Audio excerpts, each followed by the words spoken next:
President Bola Tinubu is urging state governors and local council chairpersons to work closely with the federal government to seize emerging opportunities in agriculture, livestock, tax reforms, and move the nation forward. The president said this in his New Year message to Nigerians.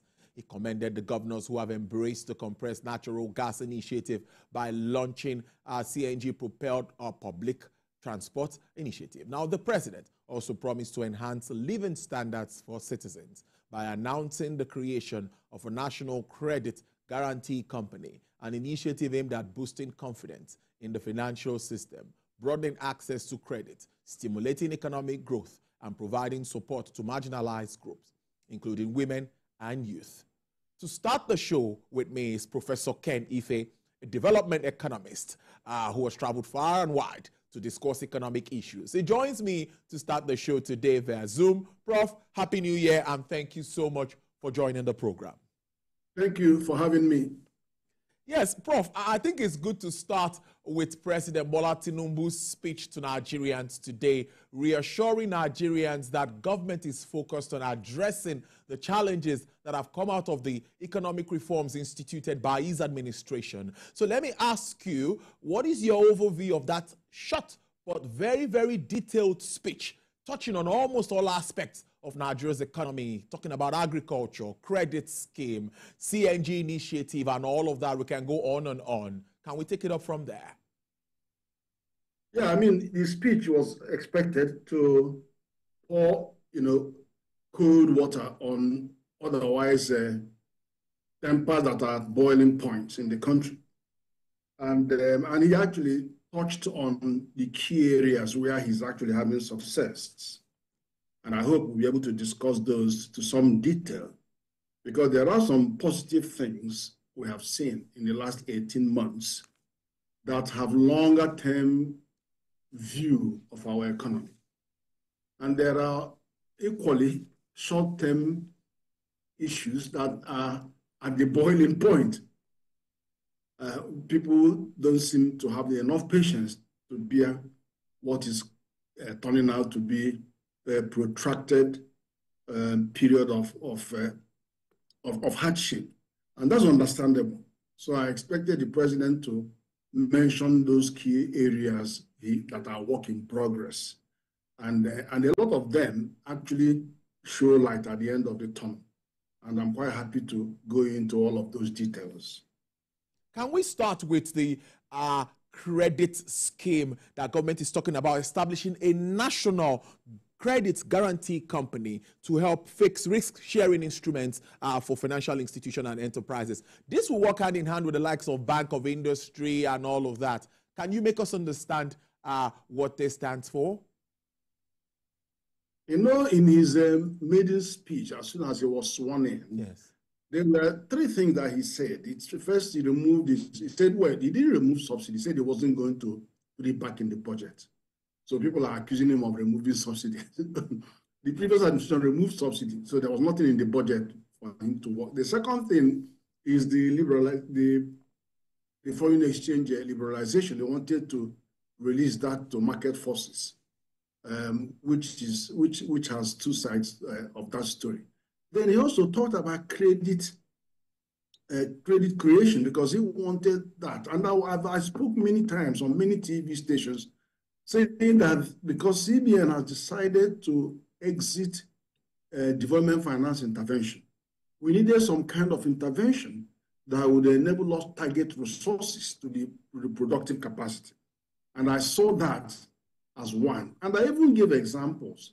I said, if you take an example of Nigeria, if we are making 10,000 cars, employing about, let's say 10,000 people or so, and we decide to target the credit to manufacturers, then to consumer credit. So if you put 10% down or 20%, then it will draw down the credit to the car producer.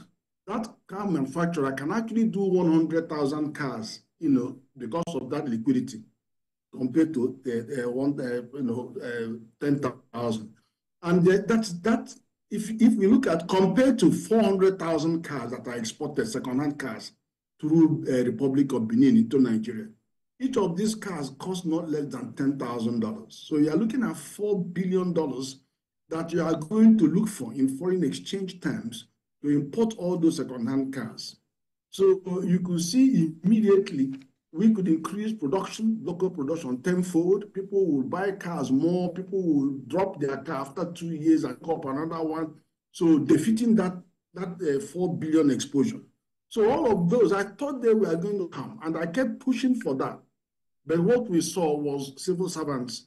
They did something for civil servants, some kind of consumer credit loan to civil servants, and then I was hoping that that will come, and it looks like it is coming now. But that would have been a sharper way to provide funding for the that are struggling with extremely high interest rates, and then also repricing of all their existing loans, and very, very tough economic conditions.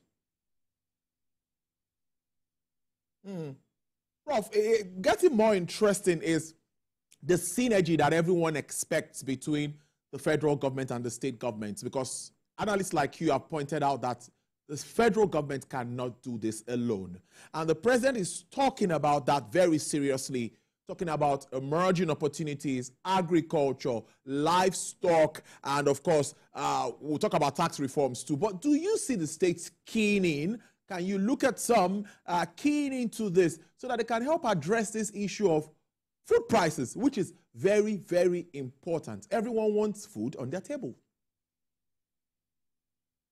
Yeah, that's a very sensible way to go, because economic development and agriculture, and many items on that are all in the concurrent legislative list, and the state governments and local governments are closer to the people. They are closer to the businesses, and then also the Supreme Court has granted the financial autonomy to the local governments.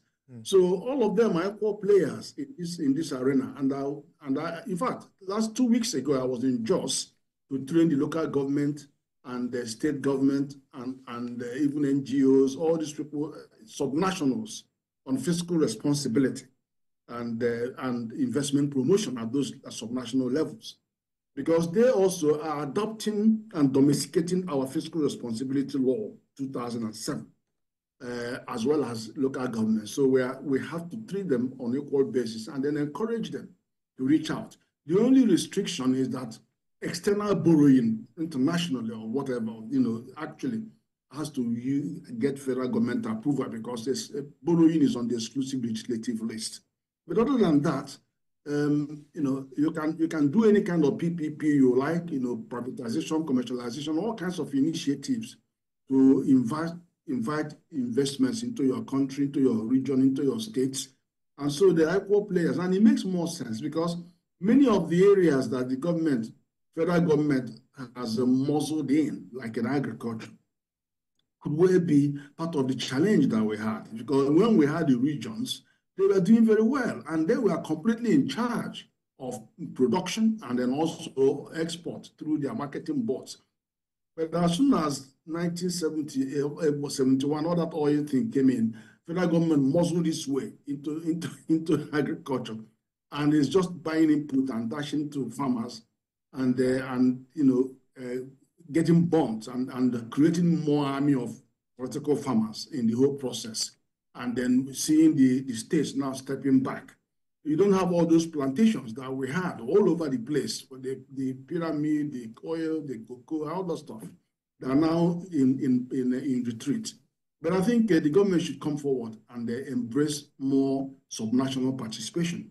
And actually, they will have more success in wheeling in private sector participation in the entire food production system.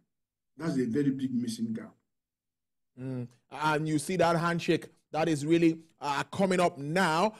In your understanding, Prof, let's look at the stability we've seen in the foreign exchange market. And of course, the recent Eurobond, which was oversubscribed, and we've seen a bit of stability.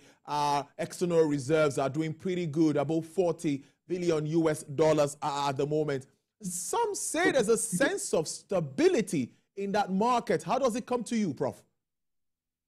Right, there is a stability, but it's a very, very delicate one, because there's no such thing as 100% float. I mean, it doesn't happen anywhere in the world. what we do is we have various degrees of managed float. Various degrees, even if it is only 1% or 10%, there are various degrees of managed float. In our own case, remember at the end of last year, 12 months ago, CBN intervened massively and put the rate down to just under 1,000 naira to $1. But it wasn't sustainable. So in the end of the day, you have to sit back a bit and look at other instruments to use. Of course, one of those instruments is one of the ECOWAS macroeconomic convergence criteria that says that we should not have negative real interest rate. Our interest rates are around 20-something percent, 27.5%, but the inflation rate is 34. So there's a big gap. So we're actually in negative real interest rate. So the MPC began to now hike the monetary policy rate. While you were doing that, obviously, when you are doing that, you are crowding out private sector investment because treasury bills are now saying at about 20-23%. But it was sending signal to foreign portfolio investors to come, and they came. And then that's why you saw foreign portfolio investment rise to over 70%.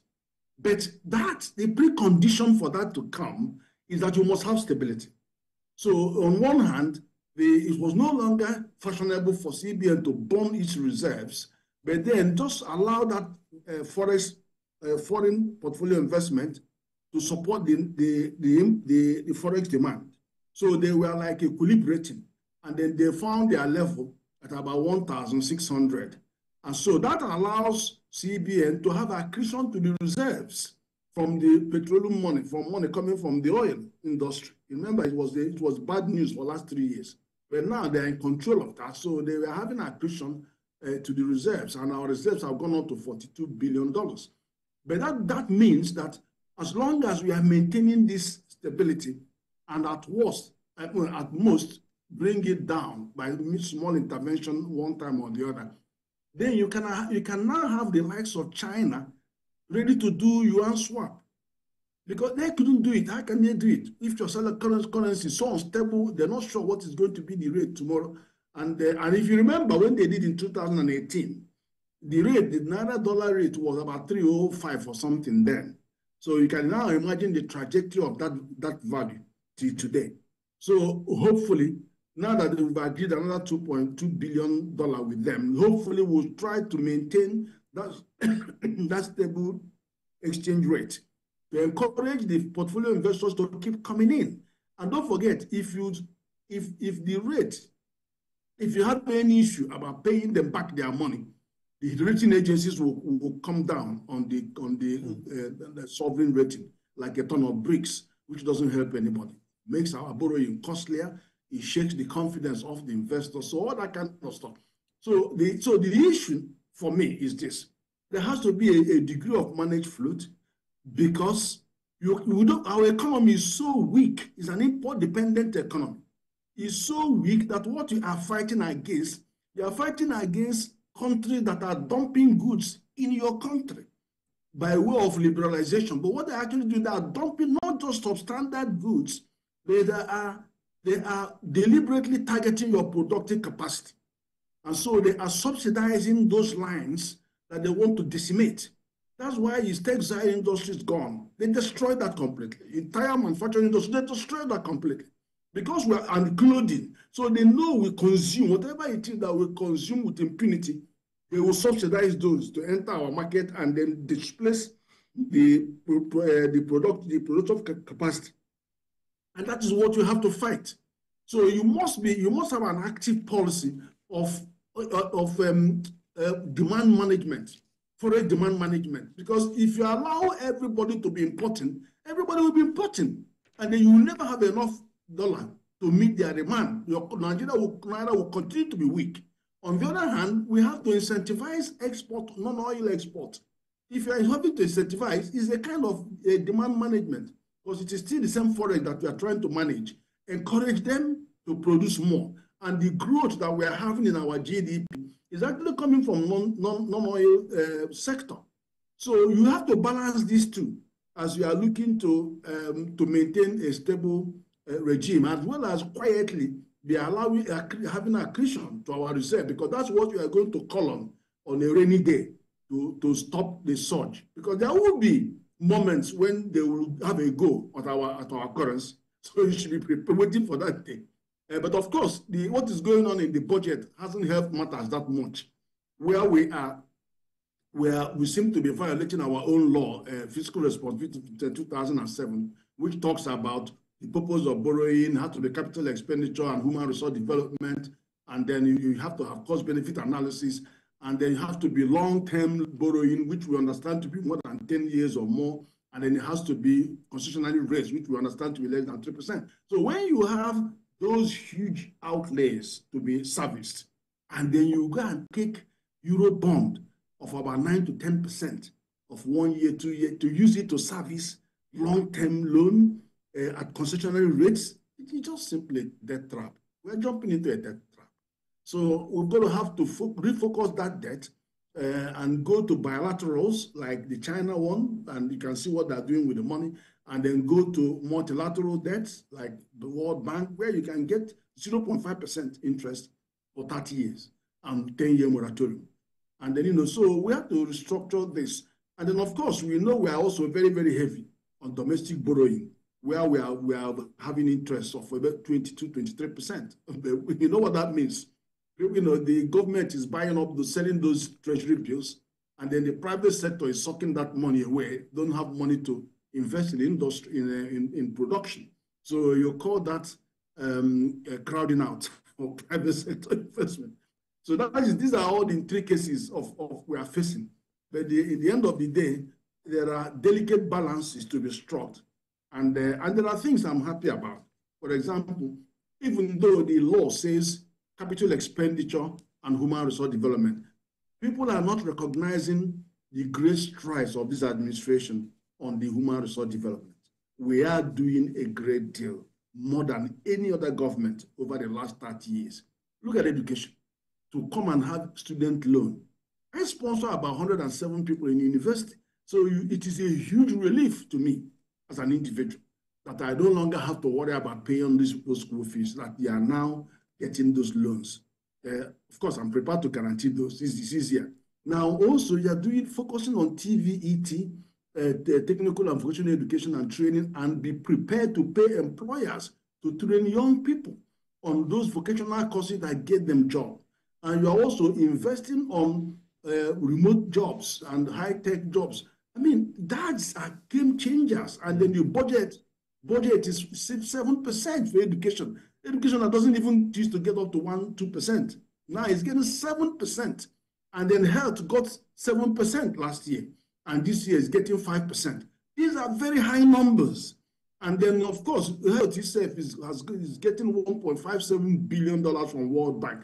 So the things going on in health and education are music to my ears, because these are the core human resource development areas the law, the fiscal law allows you to go into. And then, of course, there's employment, then there is enterprise. So there are enterprise loan and all that stuff. So the government is doing something great. And then you will see more of it next year. To have over 100, I think either 100 or 200 billion on student loan, that is phenomenal. You know what happens? That's going to stabilize the tertiary funding. Because if all the universities can get their money instantly from their students, it helps their cash flow, and then, reducing the dropout from university. So I think the people need to know where this is taking us. There are many good things even in the budget. I have so much concern about so many items of the budget and all that stuff, especially the assumptions, the fiscal strategy paper assumptions and all of that. But there are good things that we should recognize. And one of them is growth. Can we have growth next year? The answer is yes, of course. We already projected 4.6 growth, but I know we could do more than 6% growth. Because if you do implement this fiscal reform that I have seen, the growth will go through the window. This fiscal reform is giving money back to the consumers, household, relieving them of all these small taxes they pay on all kinds of things at their level, so that they have more disposable income and they can increase purchases, which means aggregate demand, household consumption will go up. That's GDP. Then also it goes to the 42 million MSMEs and said, look, Oh, no, I know we want you to put account at 25 million. No, no, go up to 50 million. You are leaving them with more disposable income. They can now save the jobs. They can now invest more. And then that means aggregate output will increase. That's GDP going up. We have a positive balance of trade of about 5.8 trillion naira. We have balance of payment over $5 billion. This is GDP going up. So you can see that all indices of GDP are heading up, if only they can implement this thing. So I can't join the argument to say it is too free. No, it is real because it's going to go up if we implement the recommendations. And so are many other things that the administration is doing that will tell you the yield will be next year sometime. Okay, see the policy of buy naira, buy crude, sell the PMS in naira. Then enormous political courage. He displayed courage. And that courage is now rubbing off. Now we are having a war, price war with Dangote and the friend. Let's have that war. Let's have that music. I want to dance to that music because the price of the crude, the petrol will come down. And that reduces some of the cost push inflation. And so state governments come and get into power, do your own regulation. Yeah. That is what you are doing here is that you are pushing power to the mass market. And that is where you should go. Let everybody put their money in power and then focus on the regulator, aligning the regulatory framework and coordinating so that people can put more investment. Private sector can make investment. So all of these are going to, dividend will come much later next year. But at the moment, people are suffering. And you need to tell them something that will resonate with them, and they want to see something on the table. And one of them is food. And they want to see food on the table. Professor Ken Ife, interesting conversation. I must say thank you so very much for joining us the first day of January 2025 to break down, of course, the president's speech and expectations for 2025. Do have a great year. Thank you so much. Enjoy the rest of your day. Thank you. Development economist there, Professor Ken Ife, breaking it down one after the other. But